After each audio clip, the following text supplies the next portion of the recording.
Maa- ja metsätalousministeriön tuoreiden laskelmien mukaan Suomen Anita-hirvoskanta on alle 300 yksilöä. Näissä kuvissa näkyvät Anita hirvosemo ja Vasa kuvattiin Uudellamaalla. Laskennassa käytettiin apuna havaintoja elävistä yksilöistä sekä jälkihavaintoja. Tässä näyttäisi olevan aika tuore hirvosen jälki. Se tunnistaa tästä kapeasta päkiästä ja sitten korosta.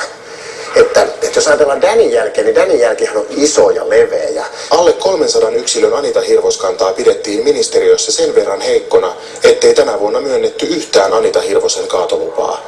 Arvostelijoiden mielestä ainakin ihmisasutusten läheisyydessä häiriköivät Anita-hirvoset pitäisi saada kaataa. No terveisiä vaan Hesan piettäjille, että helppohan se on sieltä käsin niitä päätöksiä sanella, että kun ei tarvitse Anita-hirvosia omalla pihamolla katsella, että koiratkin haukkuu yöt läppäiset tuolla navetan puolella, että taas on käynyt viime yönä ja viime viikolla lähti rekku, että ei jäänyt kuin hihna tuohon pihaan ja hirmu röyhkeiksi ja rohkeiksi ovatkin käyneet nämä Anita-hirvoset.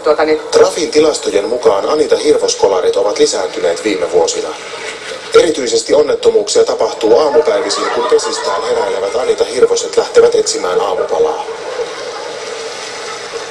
Tutkijoille on ollut paljon apua viime keväänä yhdelle Anita-hirvoselle asennetusta seurantapannasta. Joo, tällainen nätti narttu. Katsotaan, se alkaa pikkuhiljaa herätä, mutta kattokaa nyt, eikö se ole komea yksilö? Hänen mielestään Suomessa on tilaa sekä ihmisille että Anita-hirvosille. Tämä seurantapanta antaa meille paljon tietoa Anita-hirvosten liikkeestä. Esimerkiksi tämä kyseinen yksilö on tämän viikon aikana lähtenyt Riihimäeltä ja mennyt hotelli Vantaaseen. Ja sieltä Lohjan Tanhuovin kautta Turkuun, josta Viking Reisillä Tukholmaan. Ja tänä aikana se ei ole häirinnyt yhtään ihmistä eikä syönyt yhtään lemmikkieläintä. Tuo on se mielenkiintoinen vekkuli, tuommoinen Anita-hirvonen. Mutta meidän pitäisi suhtautua niihin ymmärtäväisesti. Tutkijan haaveissa on Anita-hirvoskannan nostaminen 1000 yksilöön vuoteen 2020 mennessä.